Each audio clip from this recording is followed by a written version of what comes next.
Welcome back to the Gridiron Expert. We're continuing our ACC football predictions today, and our next team started off the season 4-0 last year but lost 6 straight and barely made a bowl, but returned 15 starters and looked to improve on last year's 6-6 regular season record. They are the Duke Blue Devils.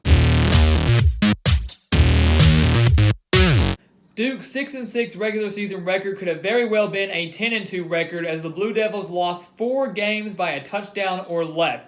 And despite that, they lost 6 straight games but were able to win their last 2 over Georgia Tech and Wake Forest to get to the 6-6 record and then win the Quick Lane Bowl over Northern Illinois to finish the season at 7-6. And you have to give a lot of credit to what David Cutcliffe did with that Duke team last year, who had some inexperience and had some doubts at the beginning of the season, and what he did with them to rally his troops, win those final 2, and get to a bowl game. You have to give credit to Daniel Jones as well, who put up some decent numbers last year. Not great, but decent numbers as quarterback of the Blue Devils, and I expect him to put up some even better numbers this year as the Blue Devils return 7 starters on offense. So you have Jones at quarterback, and all of his wide receivers are seniors, and that includes his tight end. So you're going to have Jonathan Lloyd, TJ Rahming, Chris Taylor, and Daniel Helm, the tight end, all seniors, so plenty of experience throughout the wide receiving core, which is going to give Daniel Jones plenty of targets to throw to. So I expect his numbers to really take a major step forward. The only concern on the offense, though, 2 starters back on the offensive line. So will the offensive line be strong enough and experienced enough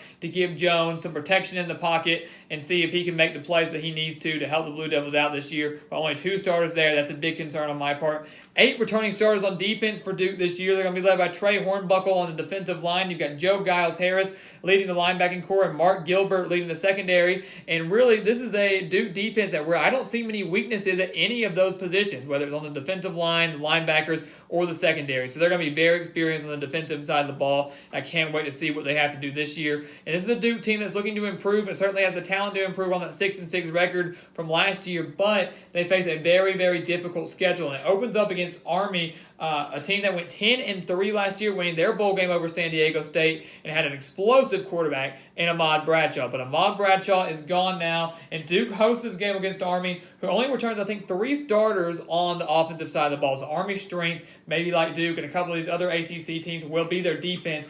But I think Duke's offense is just going to be too much for them. And even when Army's on offense, I think the Duke defense is going to be able to swallow them up. So I'm going to give Duke a win over Army here to open the season up 1-0. And remember last year, Duke started off the season 4-0.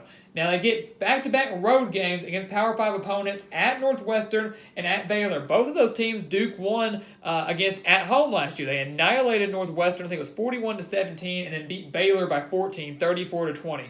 Northwestern this year, though, returns 14 starters, and last year's game where they blew them out was a shocker to me. I had high expectations out of Northwestern. They still had a very solid year, but I did not expect them to lose that bad at Duke. They return Clayton Thorson, their quarterback, so that's going to be a great quarterback battle between Daniel Jones and Clayton Thorson. They lose their solid running back in Justin Jackson, so that will hurt the Wildcats a little bit here, but they do have a very strong secondary led by a lot of upperclassmen, and they have home field advantage. So despite a strong Duke team, I'm going to give them the loss here at Northwestern in what should be a very exciting game and a really fun one to watch, a little bit of an under-the-radar game.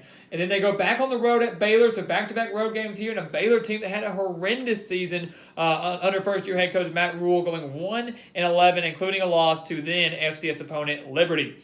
But Baylor returned 17 starters, including their quarterback Charlie Brewer, who really took over for the Bears last year. They were trying to figure out the quarterback situation. He kind of emerged as a starter and really put up some good numbers during the time that he played. They also bring in Jalen Hurd, the transfer from Tennessee. He's going to come in as a wide receiver. And I really like this Baylor defense this year. Should be fairly solid, much more improved. And really, Baylor, with the struggles they had last year, hung with Duke on the road last year, only losing by 14. So I'm going to give Baylor the win over Duke this year with them being more experienced and having home field advantage. Despite Duke being strong, I can see this game being very close, but I'm going to give them Baylor the win at home. So another loss for Duke, and they start off 1-2, but no need to panic. They get North Carolina Central here. That's a win there. And then they get Virginia Tech at home, another team that is going to, I think, struggle a little bit on the defensive side of the ball. They do have Bud Foster. His defenses are always very strong. I like Josh Jackson at quarterback for sure. I think he's going to have a better sophomore campaign than he did as a freshman. A lot of people consider or think that he could have a sophomore slump. I don't see that happening for him.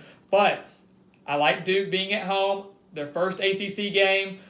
I like their offense a lot, and I think that defense is going to be able to rattle Josh Jackson a little bit as long as, Virginia Tech's going to have a strong defensive line. So as long as that Duke offensive line can hold up, I think they get the win over the Hokies here and start off 1-0 in conference play. And then they have a bye week going into Georgia Tech. A Georgia Tech team that Duke annihilated last year. I think it was 43-20, and that was at home as well. So they do have a bye week, resting up before they go face a difficult Georgia Tech offense led by Taquan Marshall, and a defense like Virginia Tech. It doesn't return a whole lot of starters, but should still be a little solid, should still be a little bit more improved. And despite having the bye week, though, I'm going to give Duke the loss here on the road. I just don't know, if they're going to be able to shut down that Georgia Tech offense. And you have to keep in mind here, Duke annihilated Georgia Tech last year, and Georgia Tech wasn't all that great. Georgia Tech's going to have that, revenge mentality in their mind. The Yellow Jackets coming off a 23-point loss to the Blue Devils last year towards the end of the season. Had they won that game, they would have been able to get to bowl eligibility. They had 5 wins last year. So, there's a lot of factors coming into play here. Despite having a week off, I'm going to give Georgia Tech the win at home. And then they come back home to face Virginia, a team that I really don't expect a whole lot of out this year. They went to a bowl game last year, got annihilated by Navy in that bowl game. They lose Kurt Benkert at quarterback. Bronco Mendenhall did a great job there. But I think this is going to be another down year for Virginia, much like we've seen in years past for the Cavaliers. I think Duke's able to handle this game fairly easily here. The Virginia defense will be their strength as well. And I believe this game was a touchdown game last year, a touchdown loss for Duke. So a little bit more revenge there. And obviously there's way more talent on both sides of the ball for Duke. On the road at Pittsburgh, this was a game I really, really struggled with last season. And this is a Pittsburgh team that, once again, their strength is certainly going to be their defense with 9 returning starters. A Pittsburgh team that upset Miami, holding them to just 14 points in the season finale last year. Kenny Pickett, the leader of that game, that upset win over Miami, he's going to be the starting quarterback for the Panthers this year. And this game being on the road, but Pittsburgh is certainly not a big threat in this Coastal Division by any means. And I really contemplated this game, giving Duke the win. Is Duke going to lose? And I think in the end they're going to lose. They're going to lose to Pittsburgh. I just don't see them pulling off the win here on the road at the Panthers. So a loss there. I think it's going to be very close, and really it's going to come down to defense in this game. I think Pittsburgh might have a slight edge on the defensive side of the ball and is going to be able to pressure that Duke offensive line enough to rattle Daniel Jones, make him have a few errant throws. Pittsburgh gets the win. And then they have to go back on the road against Miami. So back-to-back road games against a very tough Miami team who beat Duke last year 31-6 at Duke. This is a Miami team that I think can be better than last year. A Miami team that I think should be competing for the ACC championship once again. It's on the road. Miami just has too much talent on both sides of the ball. I don't think Duke stands much of a chance here. They lost 31-6 last year. It will be closer than that 25-point loss, definitely. But I don't see them going on the road and defeating the Hurricanes, so another loss there for Duke. But then they come home to face North Carolina. North Carolina team that struggled horribly last year. That was actually Duke's 4th win last year, winning 27-17. That was on the road. But this was a North Carolina team that went 3-9. North Carolina's going to be much more improved. Chaz Surratt coming in at quarterback, who played well last year before getting hurt. And once again, as it's become a common theme in the ACC, North Carolina, I think their strength is going to be their defense. A lot of defensively heavy teams in the ACC. 8 returning starters for the Tar Heels. This game being at Duke, I know not very far from North Carolina and vice versa. I'm going to give Duke the win, though. They're going to be desperate for a win, losing 3 of their last 4. They really need one if they want to get back to a bowl game, and I think they do beat the Tar Heels. I think that offense really comes alive and gets a big-time win over the Tar Heels here. So a win there.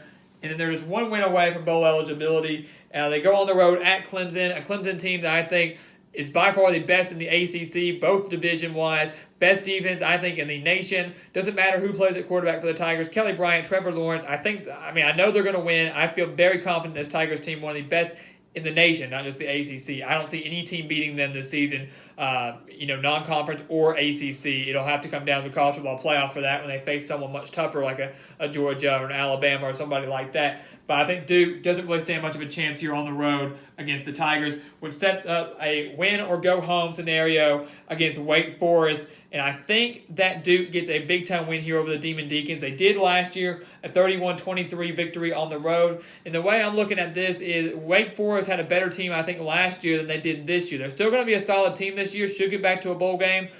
Bringing in Kendall Hinton in replace of John Walford. But if Duke can win against a better Wake Forest team last year, especially on the road, I think they can win against what might be a little bit of a weaker Wake Forest team this year at home. Wake Forest, don't get me wrong, will still be a solid team. I don't expect them to go 2-10 or 3-9. Should get back to a bowl game, but they're not going to have as much talent or produce the same results as they did last year with Walford and some of those guys. So a win for Duke here at home against Wake Forest to get to a bowl game, much like they did last year, beating Wake Forest to clinch bowl eligibility, and that's going to give Duke a 6-6 record. Now, I know some people will disagree with me on that, think they will do a little bit better. And looking at the schedule, yes, maybe they were. I really look at that Pittsburgh game and think that they could go either way. I really do. The rest of the schedule, maybe they can beat Georgia Tech, and maybe they can beat Northwestern or Baylor. I don't think they'll win both. I think they will split that series or lose both. Don't think they're going to win both. So maybe they could pull up the win on the road against one of those two teams.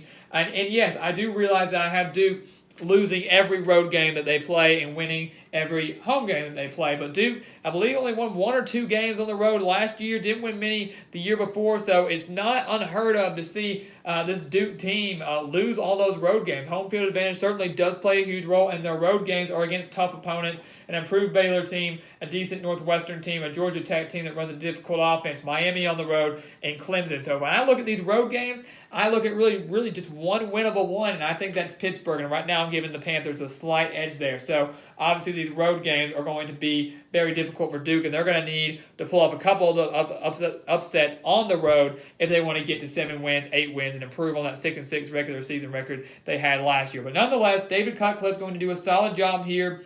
Many of these starters could return next year, so maybe Duke can get these teams that were on the road back home next year, pull off some upsets then. But nonetheless, should get back to a bowl game and potentially win that to get another 7-6 season, and give a lot of credit to Cutcliffe and what he has done for this Duke program, transforming them to not just a basketball school, but also keeping them relevant in the ACC football as well. So a 6-6 record for the Blue Devils 2018 campaign. As always, check us out on Twitter at Gridiron Expert, on Instagram at The Gridiron Expert, and always here on YouTube. Please continue to like, comment, and subscribe, and we will see you next time on The Gridiron Expert.